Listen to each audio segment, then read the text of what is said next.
भलाई करना, अच्छा सलूक करना, अपनी जबान के जरिए, अपने अमल के जरिए फायदा पहुंचाना, एहसान करना। और जब एहसान आप करेंगे तो सबसे पहले किसके साथ करेंगे? फरमाया व बिल वालिदैन एहसाना, अपने माता पिता के साथ, अपने माँ बाप के साथ आपको एहसान करना है। मौलवी साहब, मेरे बाप ने मेरे साथ बहुत गलत काम किया है, मेरे बाप ने जायदाद से मुझको बेदखल कर दिया है, 4 भाइयों को जायदाद में हिस्सा दिया, और मौलवी साहब मेरे बाप ने मुझको जायदाद में हिस्सा नहीं दिया। आपके बाप ने गलत किया, ना इंसाफी की, जुल्म किया, आपके बाप की अल्लाह ताला के यहाँ पकड़ होगी, मगर फिर भी इस गलत करने के बावजूद आपकी जिम्मेदारी है व बिल वालिदैन एहसाना, आप अपनी जात से अपने माँ बाप को तकलीफ न पहुंचाना, जहां तक हो सके उनके साथ अच्छा सलूक करते रहना। बहुत मुश्किल काम है मगर करना है। रिश्तेदारों के साथ एहसान करना, पड़ोसियों के साथ एहसान करना, अपने आसपास के लोगों के साथ एहसान करना, हर मुसलमान के साथ एहसान करने की कोशिश करना। तो अल्लाह को एहसान करने वाले लोग बहुत पसंद है। आगे बढ़ते हैं। दूसरी चीज जो अल्लाह ताला को बहुत पसंद है, बला मन औफा बिअहदिही वत्तका, जो इंसान अपने वादे को पूरा करता है और अल्लाह से डरता है, मुत्तकी बन जाता है, तकवा वाला बन जाता है। वो कान खोल करके सुन ले, फ़इन्नल्लाह युहिब्बुल मुत्तकीन, अल्लाह ताला को तकवा वाले लोग बहुत पसंद है। तकवा किसको कहते हैं? तकवा का अर्थ क्या है? तकवा का मतलब क्या है? चलिए आपको बता देता हूं। तकवा का मतलब यह है कि मेरे और गुनाह के बीच में एक रुकावट आ जाए, एक आड़ आ जाए कि नहीं यार ये गुनाह का काम है, मैं नहीं करूंगा। हमारे और गुनाहों के बीच में एक रुकावट आ जाए, अल्लाह का डर आ जाए, अल्लाह का खौफ आ जाए, इसी का नाम तकवा है। अल्लाह के नबी एक वाकया बयान फरमाते हैं कि 3 दोस्त थे जो एक मर्तबा सफर पे जा रहे थे, रास्ते में बारिश होने लगी, पहाड़ के ऊपर तीनों चढ़ गए, एक गुफा थी, एक गार था, तीनों गार के अंदर दाखिल हो गए। अचानक एक बहुत बड़ा सा पत्थर आया और गार का मुंह बंद हो गया, तीनों गार के अंदर कैद हो गए। अब तीनों ने आपस में मशवरा किया कि हम लोग तो बहुत बड़ी मुसीबत में पड़ गए, अब चलो हम लोग अल्लाह ताला से कोई दुआ करते हैं, कोई ऐसा अमल अल्लाह ताला के सामने बयान करते हैं जो अमल हमने अल्लाह ताला को खुश करने के लिए किया था, हो सकता है कि अल्लाह ताला हमारे उस अमल के बदले हमारी मुसीबत खत्म कर दे। पता ये चला जिंदगी में कुछ नेकियां ऐसी करके रखो कि जो सिर्फ आपको पता हो और अल्लाह को पता हो। मुसीबत पड़ने पर और आजमाइश आने पर अल्लाह से कह सको कि अल्लाह वो नेकी मैंने सिर्फ तेरे लिए की थी, अल्लाह किसी को नहीं बताया था, कोई नहीं जानता था, उस नेकी का हवाला आप दे सकते। तीनों गार के अंदर फंसे हुए हैं, पहाड़ की गुफा के अंदर फंसे हुए हैं और तीनों अपनी अपनी नेकियों को बयान कर रहे हैं। उन तीनों में एक आदमी कहता है, आय अल्लाह मेरी एक चचाजाद बहन थी, मेरी चचा की लड़की थी और मैं उससे बहुत प्यार करता था, बहुत मोहब्बत करता था, मैं उससे बहुत प्यार करता था, मैं उसको पाना चाहता था, उसके साथ अपनी शहावत को पूरी करना चाहता था, मुझे मौका नहीं मिल रहा था। एक मर्तबा ऐसा हुआ कि गांव में सूखा पड़ गया, कहत साली पड़ गई, लोग अनाज के दाने दाने को तरसने लगे। वो चचाजाद बहन, वो चचा की लड़की मेरे पास आती है और मुझसे मदद मांगती है। कहता हूं मैं तुझको 100 दिरहम दूंगा या 100 दीनार दूंगा। दिरहम का भी लफ्ज़ हदीस में आता है, दीनार का भी लफ्ज़ हदीस में आता है। मैंने कहा मैं तुझको 100 दीनार दूंगा, शर्त ये है तुझे मेरे साथ गलत काम करना पड़ेगा, मेरी बरसों की आरज़ू पूरी करनी पड़ेगी, मेरी हवस को बुझाना पड़ेगा। आय अल्लाह वो मजबूर और बेकस लड़की हालात से मजबूर होकर के मेरे साथ इस गलत काम के लिए तैयार हो जाती है। और जब वो टाइम आता है, जब वो वक्त आता है, जब मैं उसके साथ बदकारी करने वाला था, गलत काम करने वाला था, ज़िनाकारी करने वाला था, ऐन मौके पर उस लड़की की जुबान से एक लफ्ज निकलता है, वो कहती है इत्तकिल्लाह इत्तकिल्लाह ऐ फला बिन फला, ऐ मेरे चचा के बेटे, अल्लाह से डर।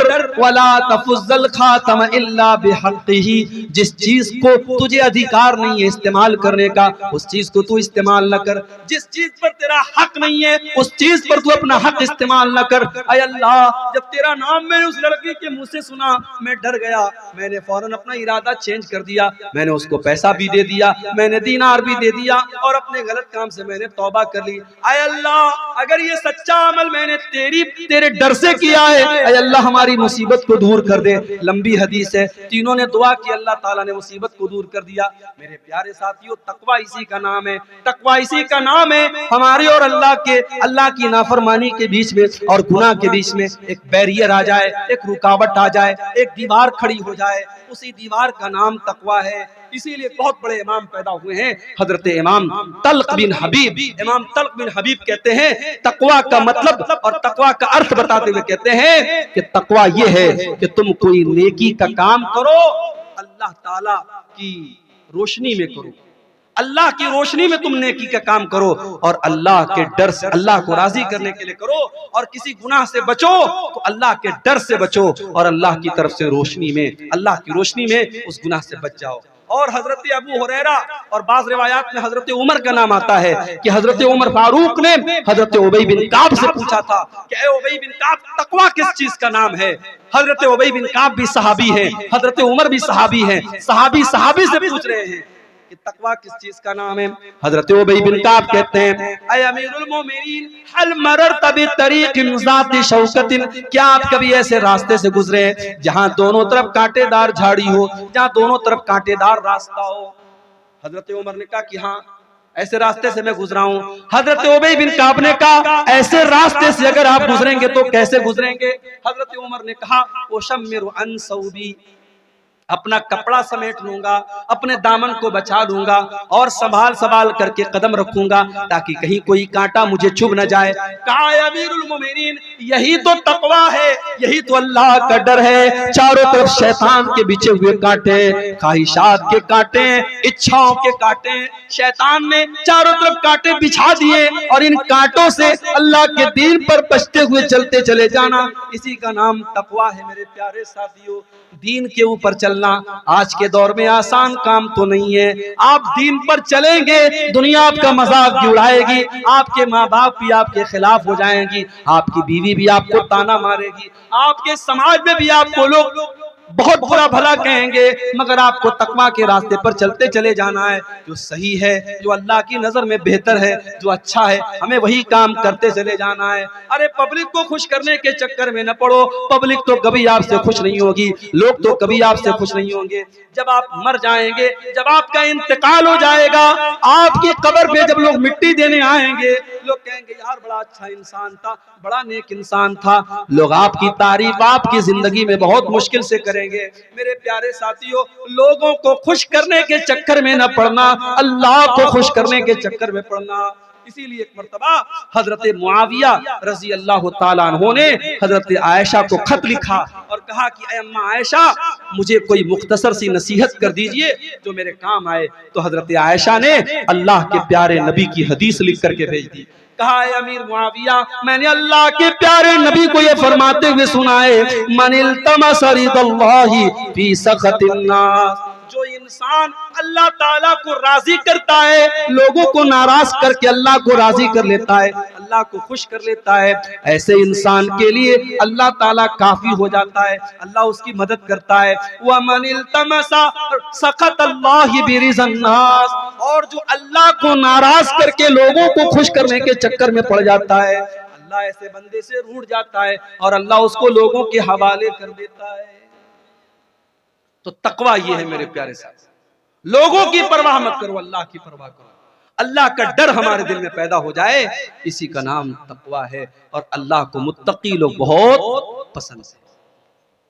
और आगे बढ़िए, अल्लाह ताला को ऐसे लोग भी बहुत पसंद है जो तौबा कर लेते हैं, जो गुनाह करने के बाद, गलती करने के बाद उनके दिल में ये एहसास पैदा होता है कि मैंने गलत काम किया है। आप गाड़ी चला रहे हैं, लाभा स्टेशन आपको जाना है, गलती से आपने मालदा वाला शमसी वाला रास्ता पकड़ दिया, रास्ते में एहसास हुआ कि यार मैंने गलत ट्रैक पकड़ लिया, आपने गाड़ी को घुमा दिया, यू टर्न ले लिया। अरबी में यू टर्न लेने को तौबा कहा जाता है। अल्लाह के दीन से आप हट गए, कोई गुनाह का काम आपने किया, अचानक आपको एहसास हुआ कि मैंने गलत किया। जहां आपको एहसास हुआ, आपने अपना रास्ता फौरन चेंज कर लिया, आपने गुनाह को छोड़ दिया, इसी का नाम तौबा है। और अल्लाह कुरान में कहता है इन्नल्लाह युहिब्बुत तव्वाबीन, ओ लोगों, अल्लाह ताला तौबा करने वालों से मोहब्बत करता है। एक बात बोलूं, हम इंसान हैं, हम फरिश्ते नहीं हैं। कोई जितना भी नेक इंसान और मुत्तकी इंसान है, अगर वो ये कहता है कि मैंने कभी गुनाह नहीं किया, झूठ बोल रहा है। हर इंसान के दामन पे दो चार धब्बे मौजूद हैं मेरे भाई। यह अलग बात है किसी के दामन के धब्बे नजर आ रहे हैं और किसी के दामन के धब्बों पर अल्लाह ताला ने पर्दा डाल के रखा है, लेकिन हर इंसान गुनहगार है। गुनाह का होना ये बड़ी बात नहीं है, गुनाह का हो जाना ये कोई बहुत बड़ी बात नहीं है। गुनाह के होने के बाद दिल में अगर ये फीलिंग आ रही है, ये एहसास हो रहा है कि हमने गलत काम किया है और आदमी तौबा कर लेता है, तो ऐसे लोगों अल्लाह ताला क्या कामयाब हो जाएंगे। अल्लाह ने फरमाया वल्लज़ीना इज़ा फ़अलू फ़ाहिशतन औ ज़लमू अनफुसहुम ज़करुल्लाह, मेरे नेक बंदे वो हैं, मेरे जन्नती बंदे वो हैं, जब उनसे कोई गलत काम हो जाता है, कोई गुनाह का काम हो जाता है, जब वो अपनी जान के ऊपर जुल्म कर लेते हैं, ज़करुल्लाह, वो अल्लाह ताला को याद करते हैं, फस्तगफरू लिज़ुनूबिहिम, और अपने गुनाह की माफी मांगते हैं, अल्लाह से अपने गुनाह से तौबा करते हैं, इस्तिगफार करते हैं। व मन यग़फिरुज़्ज़ुनूब इल्लल्लाह, और अगर अल्लाह ताला माफ नहीं करेगा तो कौन करेगा? अगर अल्लाह नहीं करेगा तो कौन करेगा? वलम युसिर्रू अला मा फ़अलू वहुम यालमून, और अल्लाह के नेक बंदे गुनाह के ऊपर जमे नहीं रहते, गुनाह के ऊपर डटे नहीं रहते। गुनाह के ऊपर कभी डटने की कोशिश मत, कभी गुनाह पर डिटाई मत करो मेरे प्यारे साथी। अगर गुनाह हो गया, गलती हो गई, अल्लाह की नाफरमानी हो गई, तो इब्लीस वाला तरीका मत अपनाओ। इब्लीस का तरीका क्या था? इब्लीस ने गलत काम भी किया, और जब अल्लाह ताला ने कहा कि तूने सजदा क्यों नहीं किया आदम को, तो इब्लीस ने ढिठाई से काम किया। इब्लीस ने कहा मैं क्यों सजदा करूं, मैं बेहतर हूं आदम से, तूने आदम को मिट्टी से बनाया, मुझे आग से बनाया, मैं क्यों सजदा करूं आदम को। इब्लीस ने गुनाह भी किया, और गुनाह करने के बाद अपने गुनाह की दलील भी देने लगा, और गुनाह के ऊपर डट गया। इब्लीस का तरीका मत अपनाइए, आदम का तरीका अपनाइए। आदम अलैहिस्सलाम से गलती हो गई, उनको एहसास हुआ कि यार मैंने बहुत बड़ा गुनाह कर दिया, उन्होंने अल्लाह की बारगाह में तौबा की। हमारे बाप आदम ने भी की और हमारी माँ हव्वा ने भी की। और रब्बना ज़लमना अनफुसना व इल्लम तगफिर लना व तरहमना लनकूनन्न मिनल खासिरीन, हमारे परवरदिगार, हमने अपनी जान के ऊपर बहुत जुल्म कर लिया, बहुत गलती कर ली। ऐ अल्लाह, अगर तूने नहीं बख्शा और तूने रहम नहीं किया तो हम खसारा उठाने वालों में से हो जाएंगे। तो तौबा करने वाले अल्लाह ताला को बहुत पसंद। और आगे बढ़िए, अल्लाह ताला को पाक साफ लोग भी बहुत पसंद है। पाक साफ, पाक साफ बुझते पारे, समझ रहे? पाक साफ किसको कहते हैं? जो हर एतबार से पाक रहता हो, शरीर भी पाक, आत्मा भी पाक, जाहिर भी पाक और बातिन भी पाक, जिस्म भी पाक और रूह भी पाक। अल्लाह को पाक लोग बहुत पसंद है। औरतों को जो पीरियड आता है, सहाबा ने अल्लाह के नबी से पूछा कि अल्लाह के नबी, जब औरतें पीरियड में हो तो क्या हम उनके साथ खाना खा सकते हैं कि नहीं, उनके साथ उठ बैठ सकते हैं कि नहीं, उनके शरीर को टच कर सकते हैं कि नहीं? अल्लाह ने कुरान की आयत नाजिल कर दी, वयसअलूनका अनिल महीज़, ऐ नबी लोग आपसे सवाल करते हैं औरतों के पीरियड के बारे में। कुल हुआ अज़ा, आप बता दीजिए कि वो औरतों के लिए तकलीफ का टाइम होता है, वो औरतों के लिए तकलीफ का टाइम होता है। फातज़िलुन निसा फिल महीज़, जब पीरियड का टाइम आ जाए तो औरतों से दूर रहना। दूर रहने का मतलब यह है उनसे संबंध नहीं बनाना, उनसे ताल्लुक कायम मत करना। फैज़ा ततहरना, जब उनका पीरियड खत्म हो जाए, वो पाक हो जाए, वो गुस्ल कर लें। फातूहुन्ना मिन हैसु अमरकुमुल्लाह, तो ऐ मुसलमानों, अब तुम अपनी बीवी से मुलाकात कर सकते हो उस तरीके से जिस तरीके से अल्लाह ताला ने तुमको हुक्म दिया है। उसके बाद फरमाया कि इन्नल्लाह युहिब्बुत तव्वाबीना व युहिब्बुल मुतत्तहिरीन, अल्लाह ताला को तौबा करने वाले लोग पसंद है और अल्लाह ताला को पाक साफ लोग पसंद है। पाक साफ लोग पसंद है। गैर मुस्लिम को देखो, खड़ा होकर पेशाब करता है, पैट की जिप खोला, पेशाब किया, पैट की जिप बंद, काम खत्म। पेशाब कहां पड़ा? शरीर पे पड़ा, हाथ में पड़ा, पैर पे पड़ा, कपड़े पे पड़ा, कोई मतलब नहीं। मुसलमान कहीं भी चला जाए वो या तो पानी तलाश करेगा, पानी नहीं है कंकर पत्थर तलाश करेगा। बगैर इस्तिंजा किए, बगैर पाकी और सफाई किए वो पेशाब नहीं करेगा। और यही फर्क है हमारे और दूसरों के बीच में। हमारे नबी ने हमें पेशाब और पाखाना करने के आदाब भी बताए हैं, इस्तिंजा करने के आदाब भी बताए हैं, कैसे इस्तिंजा करना है और कैसे नहीं करना है। सफाई सुथराई हमारे दीन के अंदर। जुमा के दिन तो गुस्ल करना वाजिब है, जरूरी है, कंपलसरी है। अक्सर उलमा कहते हैं हदीस के जो अल्फाज हैं कि जुमा के दिन गुस्ल करना वाजिब है, इसलिए बिला किसी मजबूरी के और बिला किसी बीमारी के जुमा के दिन गुंजाइश नहीं है। जुमा के दिन तो हर हाल में आपको गुस्ल करना है। नापाक हो गए आप, बीवी से मुलाकात आपने कर ली, अब शरीयत कह रही है आप कुरान नहीं छू सकते, आप नमाज नहीं पढ़ सकते, पहले जाकर के गुस्ल कीजिए, पाकी हासिल कीजिए, उसके बाद आप नमाज। मेरे प्यारे साथियों, हमारे दीन से ज्यादा पाकी सफाई आपको कहां मिलेगी? हमारे दीन में सबसे अहम इबादत नमाज है और नमाज के लिए पाकी का होना जरूरी है। अगर पानी के जरिए पाकी हो रही है बहुत अच्छी बात है। अगर पानी अवेलेबल नहीं है, अगर पानी नहीं मिल रहा है, अल्लाह ताला कुरान में कहता है फतयम्ममू सईदन तय्यबा, अगर पानी नहीं मिल रहा है या तुम बीमार हो गए हो और पानी का इस्तेमाल करने से और ज्यादा बीमार होने का डर है तो तुम तयम्मुम कर लिया करो, पाक मिट्टी के जरिए पाकी हासिल कर लिया करो। तो इस्लाम के अंदर पाकी की बड़ी अहमियत है। कपड़ा भी पाक होना चाहिए, नमाज आप पढ़ रहे हैं वो जगह भी पाक होनी चाहिए, और सबसे बढ़कर जिस्म को जितना भी पाक कर लिया, अगर अंदर से इंसान गंदा है, मुशरिक है और अंदर से नजिस और नापाक है तो वो जितना भी साबुन से और शैम्पू से नहा ले कोई मतलब नहीं। इसीलिए कुरान कहता है इन्नमल मुशरिकून नजसुन, मुशरिक लोग नापाक हैं, फला यक़रबुल मस्जिदल हराम, जो मुशरिक है वो हमारी मस्जिद के करीब ना आए, वो खाने काबा के करीब ना आए। अय अल्लाह, वो तो साबुन से नहाता है, वो तो शैम्पू से नहाता है, अल्लाह ने फरमाया उसका शरीर तो पाक है, उसका जिस्म तो पाक है, मगर जो अल्लाह के अलावा किसी गैर के दर पे जाके सर झुका रहा है उसका शरीर तो पाक है लेकिन उसकी रूह नापाक है, वो अंदर से नापाक है। ऐसा आदमी मेरे खाने काबा के करीब ना आए। तो अपने अकीदे को भी पाक। अभी कुछ दिनों पहले मेरा एक प्रोग्राम था बरेली में।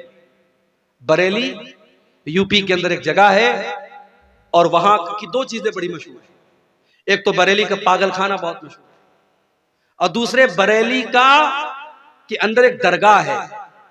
एक बरेलवी आलिम थे, उनका नाम था मौलाना अहमद रजा खान बरेलवी, तो उनकी कब्र है वहां, उनको आला हजरत कहा जाता है। तो जब मैं बरेली गया तो वहां के नौजवानों ने कहा कि मौलाना चलिए आपको आला हजरत की कब्र पे लेके चलते। मैंने कहा चलो देखते हैं, मैं भी थोड़ा सा इस तरीके की जगहों पर जाके चेक करता हूं क्या क्या हो रहा है। गया मैं, अभी आला हजरत की कब्र बहुत दूर है, दूर से ही जहां सड़क शुरू हो रही है रास्ते में लिखा हुआ है राहे आला हजरत। ये आला हजरत का रास्ता है, ये आला हजरत की दरगाह पे जाने वाला रास्ता है। बहरहाल मैं गया अंदर, जैसे जैसे मैं अंदर जा रहा हूं चादर की दुकानें, फूल माला की दुकानें, टोपी की दुकान, घड़ी भी मिल रही है तो घड़ी के ऊपर आला हजरत का निशान बना, कैलेंडर मिल रहा है, कैलेंडर पर आला हजरत का निशान, टोपी मिल रही, टोपी पर आला हजरत का निशान।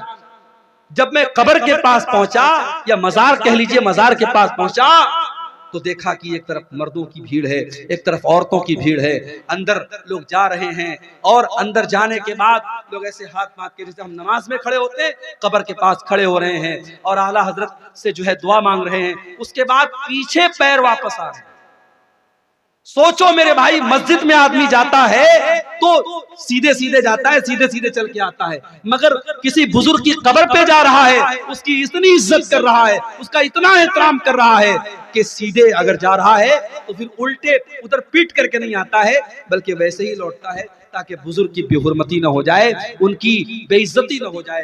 ये मंजर मैंने देखा, मुझे कुरान की आयत याद आई, इन्नल्लाह युहिब्बुत तव्वाबीन व युहिब्बुल मुतत्तहिरीन। अल्लाह ताला पाक लोगों से मोहब्बत करता है।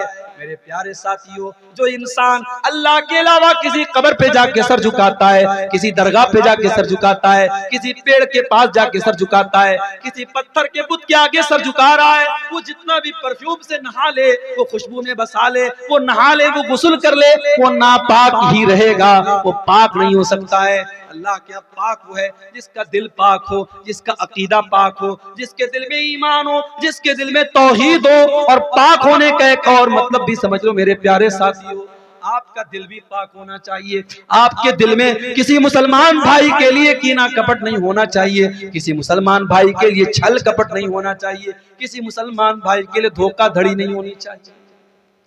अल्लाह के नबी के एक सहाबी हैं, एक मर्तबा अल्लाह के नबी सहाबा के साथ बैठे हुए, अचानक आपने सहाबा से कहा, इस दरवाजे से एक ऐसा इंसान आने वाला है जो जन्नत में जाएगा, एक जन्नती आने वाला है। सहाबा ने अपनी नजरें दरवाजे की तरफ टिका दी, देखे कौन आ रहा है। सहाबा ने देखा कि एक अंसारी साहबी वजू करके चले आ रहे हैं और दाढ़ी से वजू का पानी टपक रहा है और हाथों में जूता चप्पल लेके चले आ रहे हैं। सहाबा ने सोचा चलो होगी उनके अंदर कोई खास बात। दूसरा दिन फिर आया, फिर अल्लाह के नबी ने फरमाया एक जन्नती आदमी आने वाला है। वही सेम साहबी उसी सेम कंडीशन में हाथों में जूता चप्पल लेके और वजू करके चले आ रहे हैं, दाढ़ी से वजू का पानी टपक रहा है। 3 दिन तक लगातार ऐसा होता है। एक साहबी कहते हैं मैं पता लगाने के लिए उस अंसारी साहबी के पीछे पीछे गया। जब वो अपने घर में जाने लगे, मैंने कहा मेरे अंसारी भाई, मेरे बाप से झगड़ा हो गया है और मैंने कसम खाई है मैं 3 दिन तक अपने बाप के घर में नहीं जाऊंगा। ऐ मेरे अंसारी भाई, क्या 3 दिन तक आप मुझे अपना मेहमान बना लेंगे, क्या अपने साथ अपने घर में रखेंगे? अंसारी साहबी ने कहा कोई बात नहीं, आप 3 दिन तक मेरे मेहमान बन जाइए। मेरी प्यारी माओ बहनों, आज घर में मेहमान आता है, बहुत सारी औरतों के पेशानी पर बल पड़ जाता है, बहुत सारी औरतों के माथे पर बल आ जाता है। ये मेहमान कहां से आ गए, ये मुसीबतें कहां से आ गई? शायर कहता है अल्लाह मेरे रिस्क की बरकत न चली जाए, अल्लाह मेरे रिस्क की बरकत न चली जाए, 2 रोज से घर में कोई मेहमान नहीं है। मेहमान बरकत लेके आता है। मेहमान अगर आपके घर में आया है, उसकी बेइज्जती न करना, उसकी तौहीन न करना, उसकी खिदमत में कमी न करना। अगर करोगे तो ये भी ईमान की कमी की निशानी है। अंसारी साहबी ने एक बार जाकर के अपनी बीवी से नहीं पूछा कि खाना बना है कि नहीं बना है, कितना बना है, अनाज घर में है कि नहीं, तेल घर में है कि नहीं। सहाबाए किराम के मकानात बड़े छोटे छोटे थे मगर दिल बहुत बड़ा था। अंसारी साहबी ने 1 मिनट सोचे बगैर कहा कि ऐ मेरे भाई कोई बात नहीं, आप आ जाइए मेरे घर में, आप मेहमान बन जाइए। सहाबी गए, 3 दिन तक अंसारी साहबी के घर में रहे और 3 दिन जब उन्होंने गुजारा तो देखा कि जितनी नमाज हम पढ़ते हैं वो भी पढ़ते हैं, जितनी नेकी हम करते हैं वो भी करते हैं, कोई खास बात नहीं है, कोई स्पेशल बात नहीं है। जब 3 दिन गुजर गया, उन्होंने कहा कि मेरे अंसारी भाई देखिए, मेरा मकसद ये जानना था कि आपके अंदर ऐसी कौन सी स्पेशल चीज है कि अल्लाह के नबी ने आपको लगातार 3 दिन तक जन्नती कहा है। मैंने 3 दिन तक आपके घर में रह करके देखा, आपके अंदर कोई स्पेशल चीज तो मुझे नजर ना आई। अब आप बता दीजिए कौन सी खास बात आपके अंदर है? अंसारी साहबी ने कहा देखो मेरे भाई, मेरे अंदर ऐसी कोई खास बात नहीं है, जो है वो तुमने देख लिया, लेकिन एक चीज मेरे अंदर है, ला अजिदु फी क़ल्बी गिश्शन लि अहदिन मिनल मुस्लिमीन। मैं अपने दिल में किसी मुसलमान के साथ फ्रॉड नहीं रखता, अपने दिल में किसी मुसलमान के लिए कीना नहीं रखता, किसी मुसलमान के लिए छल कपट नहीं रखता। वला अहसुदु अहदन अला नेमतिन, और अगर मेरे किसी मुसलमान भाई को अल्लाह ताला ने किसी नेमत से नवाजा है, पैसा दे दिया, दौलत दे दिया, इज्जत दे दिया, शोहरत दे दिया, मैं किसी मुसलमान से हसद नहीं करता। आज समाज को देख लो, भाई भाई से हसद कर रहा है, भाई भाई से हसद कर रहा है, पड़ोसी पड़ोसी से हसद कर रहा है, साड़ू साड़ू से हसद कर रहा है, रिश्तेदार रिश्तेदार से हसद कर रहा है। मेरे प्यारे साथियों, अल्लाह ताला को पाक साफ लोग पसंद है। अगर आप चाहते हैं अल्लाह आपसे मोहब्बत करे, अपने दिल को छल कपट से पाक कर लो, अपने दिल को हसद से पाक कर लो। और आगे बढ़िए, अल्लाह को एक और चीज बहुत पसंद है, और वो चीज क्या है? वो चीज है तवक्कुल करना, अल्लाह के ऊपर विश्वास करना, अल्लाह के ऊपर भरोसा करना। अल्लाह ने फरमाया फैज़ा अज़मत फतवक्कल अलल्लाह इन्नल्लाह युहिब्बुल मुतवक्किलीन। ऐ नबी, जब आप किसी काम का फैसला कीजिए तो अल्लाह के ऊपर भरोसा कर लीजिए। अल्लाह ताला को ऐसे लोग पसंद है जो अल्लाह के ऊपर भरोसा करते हैं। आप लोग करते हैं कि नहीं भरोसा अल्लाह ताला को? बोलें भाई, करते हैं आप? चलिए एक हदीस सुनाता हूं, आप पता लग जाएगा कितना करते हैं।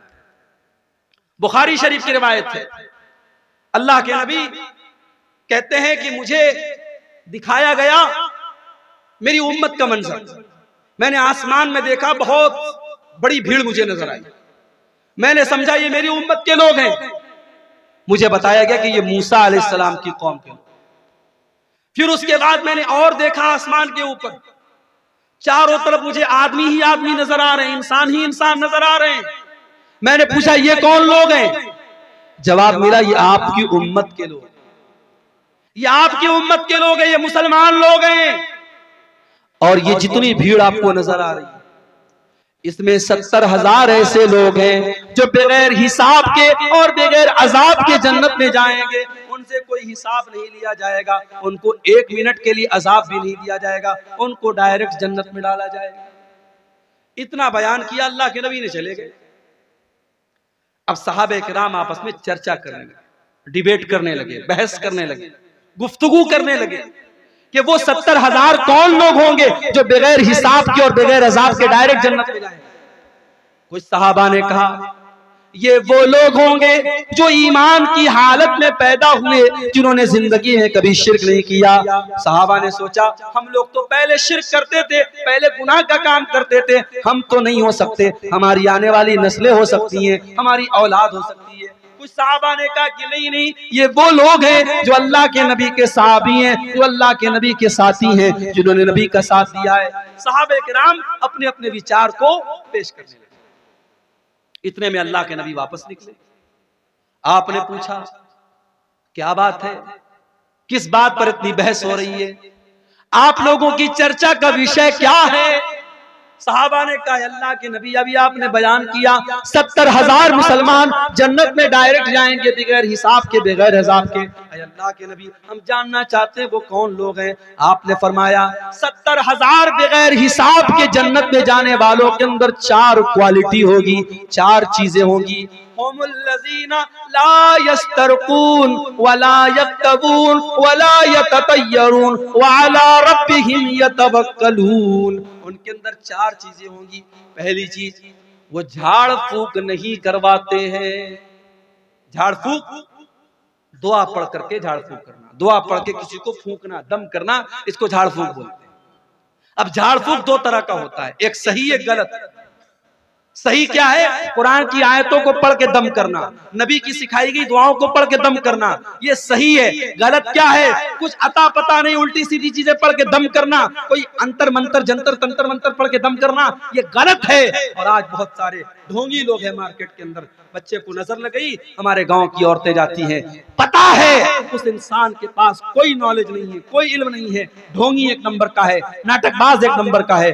बच्चे को लेके जाती है, ऊपर करके वो दम कर देता है और ये समझती है साहब मेरा बच्चा ठीक हो गया, और उस बाबा की अकीदत इनके दिल में उतर जाती है। याद रखो मेरे भाई, दम करना और झाड़ फूक करना अगर कुरान से हो रहा है और नबी की दुआओं से हो रहा है तब तो जायज है, और अगर हराम चीजों से हो रहा है तो नाजायज है। और जो 70,000 लोग बगैर हिसाब के जन्नत में जाएंगे उनकी पहचान ये होगी कि वो झाड़ फूक करवाते ही नहीं होंगे। क्या मतलब? मतलब ये कि वो खुद सीखते होंगे। एक होता है कि आप डॉक्टर के पास जाके इलाज करवाते हैं, और एक ये होता है कि आप खुद इलाज करना सीख लेते हैं। आप नबी की दुआओं को सीख लीजिए, आप कुरान की आयतों को सीख लीजिए। बच्चे को नजर लग जाए, बच्चा बीमार हो जाए, बड़ा सिंपल तरीका आपको बता रहा हूं, कुछ नहीं करना है। सूरह फातिहा पढ़ के दम करो, 7 बार सूरह फातिहा पढ़ लो। अल्लामा इब्ने तैमिया ने लिखा है, अल्लामा इब्ने क़य्यिम ने लिखा है कि सूरह फातिहा के अंदर बहुत सारी बीमारियों से शिफा है। 7 मरतबा सूरह फातिहा आपने पढ़ दिया। और सूरह फलक और सूरह नास, कुल औज़ु बिरब्बिल फलक और कुल औज़ु बिरब्बिन नास, ये पढ़ के आप दम कर दीजिए। इसी तरीके से अल्लाह के नबी ने एक दुआ सिखाई, उईज़ुका बिकलिमातिल्लाहि ताम्मा मिन कुल्लि शैतानिन व हाम्मा व मिन कुल्लि ऐनिन लाम्मा।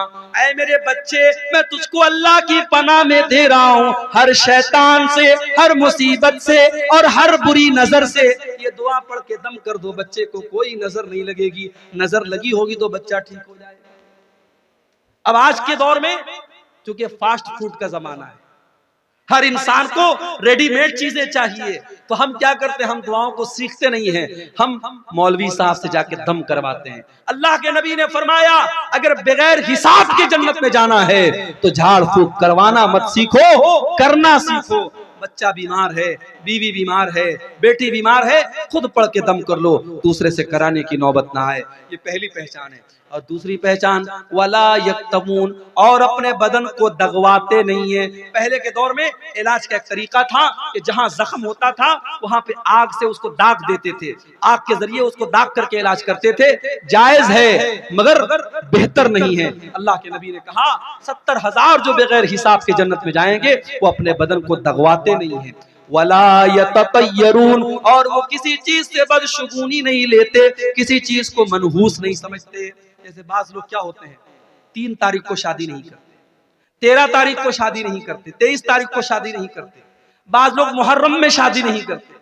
बाज लोग गाड़ी चला रहे हैं, सामने से बिल्ली गुजर गई तो ब्रेक मार देते हैं, नहीं साहब बिल्ली ने रास्ता काट दिया। तो ये सारी चीजें बदशुगुनी है, और इस्लाम के अंदर बदशुगुनी हराम है। मेरे प्यारे साथियों, इस्लाम के अंदर कोई भी चीज, कोई भी जगह, कोई भी इंसान से शुगुन लेना, बुरा शुगुन लेना, ये जायज नहीं है। अल्लाह के वो 70,000 बंदे जो बगैर हिसाब के जन्नत में जाएंगे वो किसी चीज से बदशुगुनी नहीं लेते। व अला रब्बिहिम यतवक्कलून, वो 70,000 लोग अल्लाह ताला के ऊपर भरोसा करते हैं, अल्लाह के ऊपर विश्वास करते हैं, अल्लाह के ऊपर यकीन रखते हैं। तो ये 4 चीजें अगर हम अपने अंदर पैदा कर ले तो हम उन खुश नसीब लोगों में शामिल हो सकते हैं जिनको बगैर हिसाब के अल्लाह ताला जन्नत में दाखिल करेगा। तो अल्लाह को तवक्कुल करने वाले, अल्लाह के ऊपर भरोसा करने वाले लोग बहुत पसंद है। और यहाँ एक बात मैं और बता दूं, आप बीमार हो गए, आप बीमार हो गए, अब आपके पास 2 रास्ता है। एक रास्ता यह है कि आप डॉक्टर के पास जाएं, इलाज करवाएं, और एक रास्ता है साहब हम डॉक्टर के यहाँ नहीं जाएंगे, हम इलाज नहीं करवाएंगे, हमें बीमारी अल्लाह देता है, अल्लाह ही ठीक करेगा। अगर ये सोच करके आप डॉक्टर के यहाँ नहीं जाते हैं तो ये तवक्कुल नहीं है, ये गलत है, ये हराम है। शरीयत ये कहती है आप डॉक्टर के यहाँ जाएंगे, आप इलाज करवाएंगे, लेकिन हाँ आप ये अकीदा रखेंगे कि डॉक्टर से हम इलाज तो करवा रहे हैं, हम इंजेक्शन तो ले रहे हैं, हम ऑपरेशन तो करवा रहे हैं, हम मेडिसिन तो ले रहे हैं, मगर उस दवा के अंदर, उस इंजेक्शन के अंदर, उस डॉक्टर के इलाज के अंदर शिफा पैदा करने वाला अल्लाह है। अल्लाह चाहेगा इंजेक्शन से हम ठीक हो जाएंगे, अल्लाह नहीं चाहेगा इंजेक्शन लगेगा फिर भी हम ठीक नहीं होंगे। ये अकीदा अगर रखा जाए तो ये तवक्कुल है मेरे प्यारे साथियों। तो अल्लाह की जात पर भरोसा भी करना है और असबाब भी इख्तियार करना है। इन दोनों के मिक्सचर का नाम तवक्कुल है। अल्लाह के ऊपर भरोसा करके असबाब को छोड़ देना ये तवक्कुल नहीं। और आगे बढ़िए, अल्लाह को और क्या पसंद है? अल्लाह को फराइज की पाबंदी बहुत पसंद है। फर्ज नमाज, रमजान का फर्ज रोजा, फर्ज ज़कात, फर्ज हज, अगर इसकी पाबंदी आप करते हैं अल्लाह को बहुत पसंद है। अल्लाह ताला फरमाता है मेरा बंदा जब फराइज को अदा करता है, फर्ज नमाज पढ़ता है, फर्ज रोजा रखता है, फर्ज ज़कात देता है, फर्ज हज करता है, मेरा बंदा मेरे करीब आता है। उसके बाद जब मेरा बंदा नवाफिल का एहतमाम करने लगता है, नफिल रोजा रखने लगता है, नफिल नमाजें पढ़ने लगता है, नफिल इबादतें करने लगता है, मेरा बंदा मेरे और ज्यादा करीब आने लगता है। यहाँ तक कि मैं अपने बंदे से मोहब्बत करने लगता हूँ, और जब मैं अपने बंदे से मोहब्बत करने लगता हूँ, मैं अपने बंदे का कान बन जाता हूँ जिससे वो सुनता है, मैं अपने बंदे की आंखें बन जाता हूँ जिससे वो देखता है, और मैं अपने बंदे का हाथ बन जाता हूँ जिससे वो पकड़ता है, और मैं अपने बंदे का पैर बन जाता हूँ जिससे वो चलता है। क्या मतलब? आंख बन जाता हूं, कान बन जाता हूं। इसका मतलब ये हुआ कि जब आप फराइज की पाबंदी करेंगे, नवाफिल की पाबंदी करेंगे, अल्लाह आपके कानों की हिफाजत करेगा, अल्लाह आपकी आंखों की हिफाजत करेगा, अल्लाह आपके हाथों की हिफाजत करेगा, अल्लाह आपके पैरों की हिफाजत करेगा। आप कान से कोई गलत बात नहीं सुनेंगे, आप आंखों से कोई गलत बात नहीं देखेंगे, आप हाथों से किसी गलत बात को टच नहीं करेंगे, आप पैरों से किसी गलत चीज की तरफ चल के नहीं जाएंगे। जब अल्लाह मोहब्बत करता है, अल्लाह आपकी हिफाजत करता है, आपके बॉडी और आपके शरीर की अल्लाह ताला हिफाजत करता है और गुनाहों से आपको बचाता है। एक और चीज है जो अल्लाह को बहुत पसंद है। अल्लाह के नबी के पास एक सहाबी आते हैं, आए अल्लाह के नबी आपसे एक सवाल पूछना चाहता हूं, मुझे कोई ऐसा अमल बता दीजिए जो अगर मैं वो अमल कर लूं तो मैं जन्नत में चला जाऊंगा। ओ लोगों, तुम भी अपने मौलवियों से मसला पूछते हो, उल्टी सीधी चीजें पूछते हो, उल्टे सीधे सवालात पूछते हो। अभी आज व्हाट्सएप पर एक लड़की का मैसेज आया, एक औरत का मैसेज आया, मौलवी साहब मैं एक लड़के से प्यार करती हूँ, लड़का मुझसे जान छुड़ाना चाहता है, लड़का मुझसे पीछा छुड़ाना चाहता है, लेकिन मैं उसी लड़के से शादी करना चाहती हूँ, कोई दुआ बता दीजिए, कोई वजीफा बता दीजिए ताकि वो लड़का मेरा हो जाए। मैंने कहा या अल्लाह ये मुसीबत, मैंने फौरन उसको ब्लॉक मारा। ये आज के दौर में हो रहा है। लोग मेरे पास सवाल करते हैं, शेख साहब मैं एक लड़की से बहुत मोहब्बत करता हूं, उसका बाप तैयार नहीं हो रहा है, तो शेख साहब कोई दवा बता दीजिए कि बाप राजी हो जाए। भाई सीधी सी बात है, अगर आपको कोई रिश्ता पसंद है, किसी लड़की के बारे में आपने सुना वो लड़की नेक है, अच्छी है, दीनदार है, खूबसूरत है, रिश्ते का पैगाम भेजो। लड़की के माँ बाप तैयार है, अच्छी बात है, तैयार नहीं है तो काम खत्म। हराम तरीका इस्लाम में नहीं है, नाजायज रास्ता इस्लाम में नहीं है, इस्लाम का ये कॉन्सेप्ट नहीं है कि आप पहले चक्कर चलाएं और उसके बाद शादी। तो आजकल मौलवियों से सवालात अजीबोगरीब करते हैं। बाज लोग तो इतने फालतू सवालात करते हैं कि सीधे उनको ब्लॉक करने का मन करता है। सहाबा अल्लाह के नबी के पास आते थे, सवाल कैसे करते थे, अखबिरनी अन अमलिन युदखिलुनी अल जन्नह, ऐ अल्लाह के नबी मुझे ऐसा अमल बता दीजिए अगर वो अमल मैं करूं तो मैं जन्नत में चला जाऊं। आपने फरमाया दो काम कर लो, इज़हद फी दुनिया युहिब्बकल्लाह, दुनिया से अपनी दिलचस्पी खत्म कर दो, दुनिया से अपना इंटरेस्ट खत्म कर दो, अल्लाह तुमसे मोहब्बत करने लगेगा। दुनिया के चक्कर में न पड़ो, दुनिया में रहो, दुनिया कमाओ, मगर दुनिया से दिल मत लगाओ। जगह जी लगाने की दुनिया नहीं है, ये इबरत की जा है, तमाशा नहीं है। दुनिया से दिल मत लगाओ मेरे भाई, ये बेवफा है ये दुनिया। जायदाद बनाने वाले जमीन के नीचे दफन है, बैंक बैलेंस इकट्ठा करने वाले जमीन के नीचे दफन है, अपनी ताकत का गलत इस्तेमाल करने वाले जमीन के नीचे दफन है।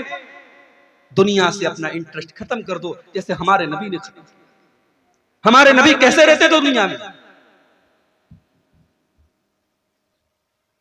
हमारे नबी सल्लल्लाहु अलैहि वसल्लम दुनिया में कैसे रहते? सहाबे किराम ने अल्लाह के नबी को देखा, आप एक चटाई पर लेटे हुए हैं, मामूली सी चटाई पर लेटे हुए हैं और पीठ पर चटाई के निशानात पड़े हुए हैं। आपने फरमाया, सहाबा ने कहा, अल्लाह के नबी आप चटाई पर लेटते हैं, आपकी पीठ पर ये निशान पड़ जाता है, हमें अच्छा नहीं लगता है, अय अल्लाह के नबी हमें इजाजत दीजिए, हम आपके लिए गद्दे का इंतजाम कर दे, हम आपके लिए आरामदेह बिस्तर का इंतजाम कर दे। आपने फरमाया, नहीं नहीं ऐ मेरे साहबा, माली वली दुनिया, मेरा दुनिया से क्या लेना देना है, मा अना इल्ला कराकिबिन इस्तज़ल्ला ताता शजरतिन, अरे मैं तो एक मुसाफिर की तरह हूँ। एक मुसाफिर जब सफर पे निकलता है, किसी पेड़ के नीचे आराम करने के लिए लेट जाता है, थोड़ी देर आराम करता है, फिर अपने मंजिल की तरफ चला जाता है। ये दुनिया मेरी वक्ती आराम गाह है, ये दुनिया मेरी मंजिल नहीं है। मेरी मंजिल अल्लाह की आखिरत है, मेरी मंजिल जन्नत है। आप लोगों की मंजिल क्या है? बोलिए, जन्नत पाना है नहीं पाना है?